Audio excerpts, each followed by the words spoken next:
We start with the premise that the widely shared beliefs in a society are: don't harm other people, respect their property, that part of nature that you transform and make valuable becomes yours, and a violation of these principles is an attempt to live at the expense of others and cannot be allowed. In a small village, this could work in a straightforward manner, where people all know each other. If you did something bad, everyone would learn about it, which would cause an immediate backfire, and you would have to make things right or become an outcast. What is relied on here is the reputation of someone, which describes their trustworthiness.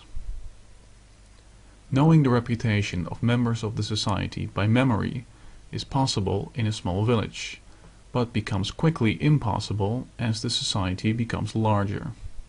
It also becomes more complex.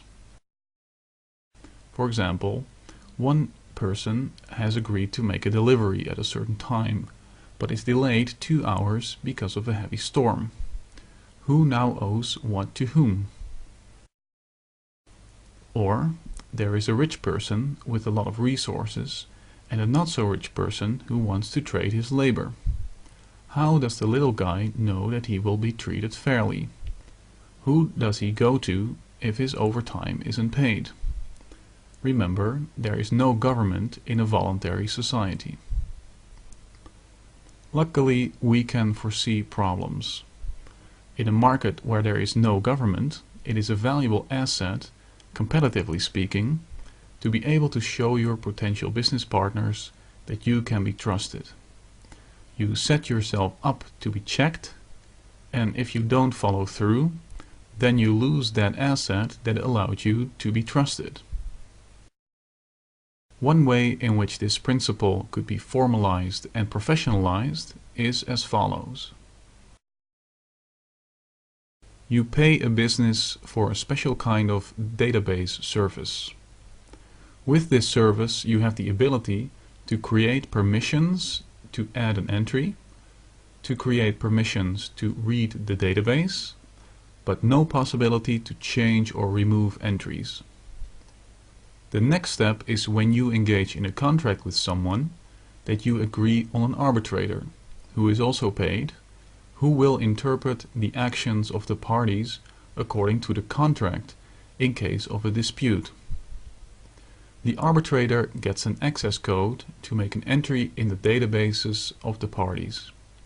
If there is a dispute and the arbitrator decides against you, and you are not willing to comply with the ruling, then the arbitrator will put his findings in your database.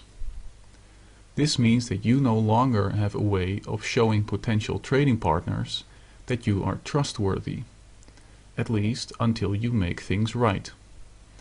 And in this market, where such a proof has become the norm, you will be at a great disadvantage. Trading partners also require from each other that the arbitrator keeps a publicly accessible list of the unresolved disputes by way of the details of the violator and the full details of the case.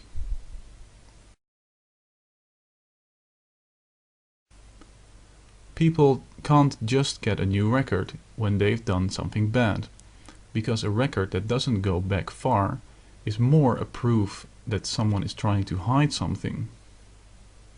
In the same way, a record hosted by a provider that people can't verify is reliable is of little value.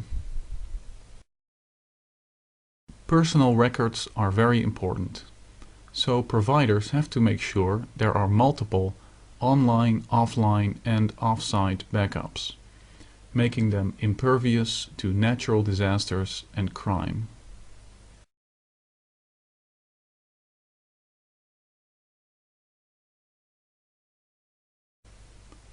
People will only agree on arbitrators that they trust, because they don't want to be judged unfairly.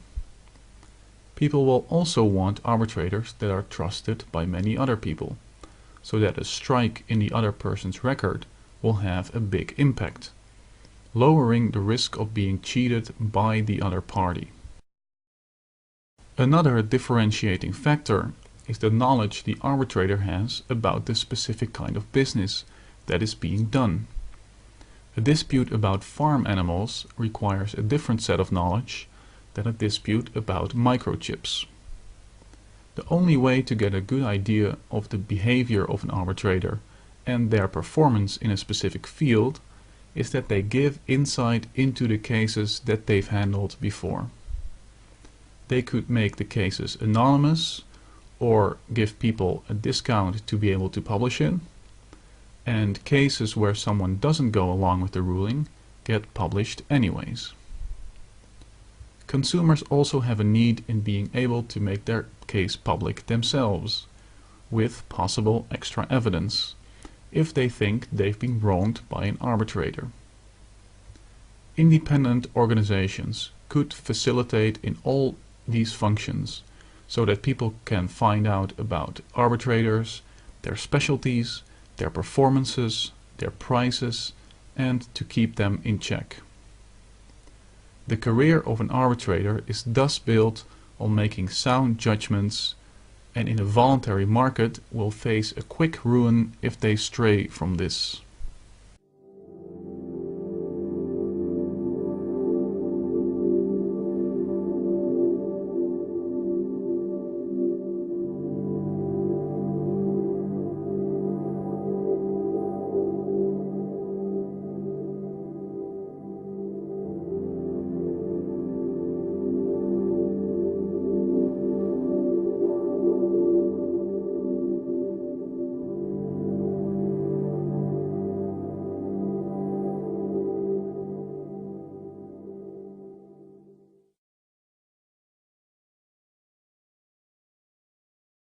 The above described system deals with persons and property, but only that property which is mutually recognized.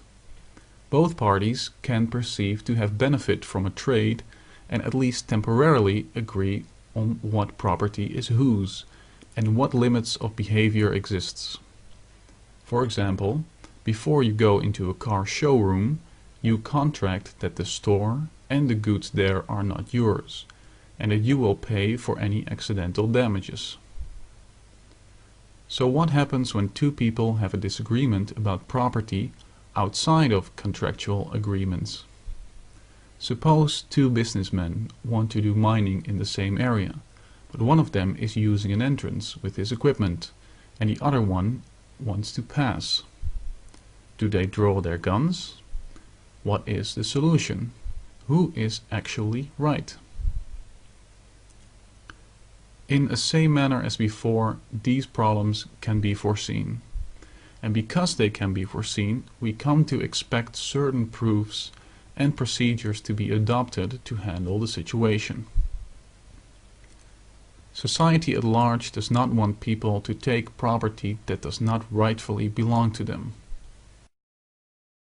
So in the case of land, to gain legitimacy in the public view in case of a conflict, you pay for an independent and trusted service of verifying and filing what you have done to the land and when.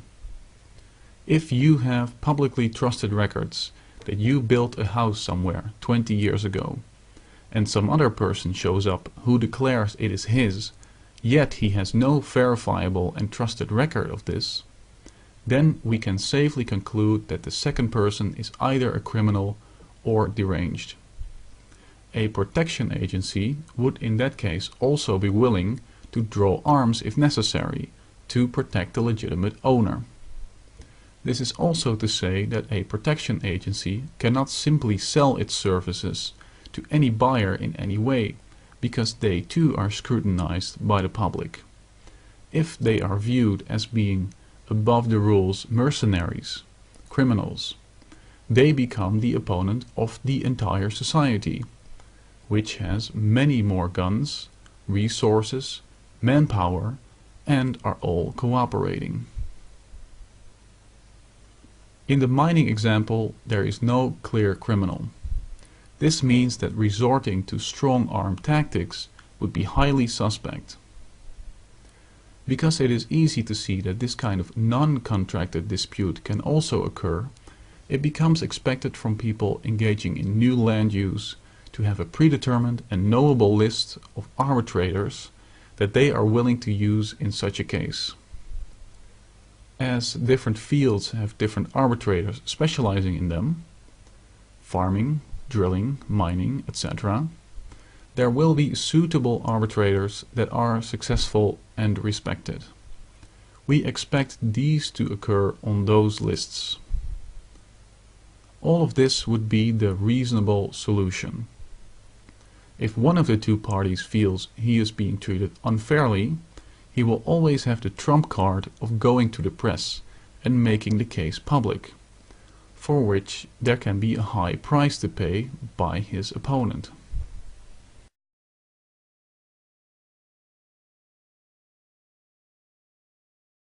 How can you prove to a customer that a reputation record belongs to you?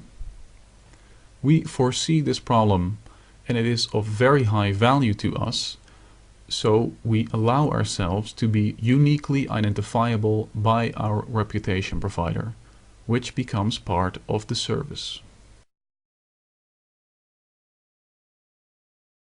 The mechanism that has been explained is one way in which a voluntary society could function. Some situations may warrant a higher investment for an even lower risk.